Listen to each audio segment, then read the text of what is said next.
say we should have gotten rid of neoclassical theory 110 years ago. That's the thing. The first thing they teach you when you start economics class, they teach you about the theory of the firm, Yep. all these things, and you get to uni, and then they start teaching you about the utility function and all these things. Mhm. How do you feel about that? This is like the main. We don't even know that there are other ideas. This is what we're taught is these equations, it's like math. This is what economics is. This is it. It's all wrong.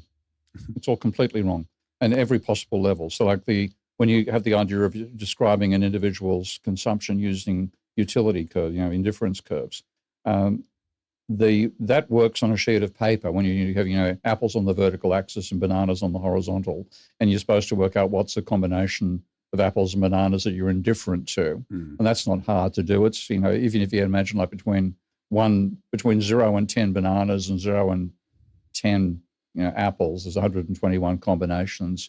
It's pretty easy to work out which ones you prefer. The price is only one relative price. That's fine. When you try to say, let's add in like water, chocolate, watching videos, et cetera, each time you do that, you go for an extra dimension. So there's 100, if there's 0 to 9 choices for each on 2 dimensions, that's 100. Then at a third dimension, that's 1,000. At a fourth, that's 10,000, fifth, 100,000, blah, blah, blah. You get to the stage where you get a ridiculous array of potential combinations. Nobody's mind can keep track of it. So nobody shops that way. Okay? It's a false description of how people shop to begin with. Then when you try to aggregate it, if you heard what are called the Sonnenschein-Mantel-Debreu theorem? Never. Okay. Never. You've done the whole indifference curve. Is this going to be okay for the level of the audience? Yeah. Okay. Well, if you're victims of an economics degree, and if you've done microeconomics, you've done deriving an individual demand curve at some point from indifference curves.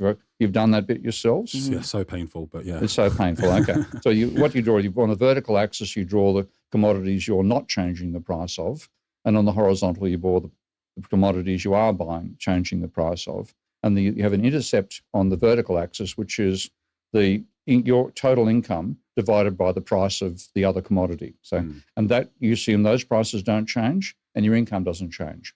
So what you then do is you say, well, let's change the price for bananas, $1 per banana, 50 cents per banana, blah, blah, blah. And then you get the straight line connecting spending all your income on the other goods to spending all your income just on bananas. That gets flatter. And then that means you can move out to a higher set of indifference curves. Do they take you through what they call Hicksian compensation? Yeah. Okay. Pain in the ass. Pain in the ass.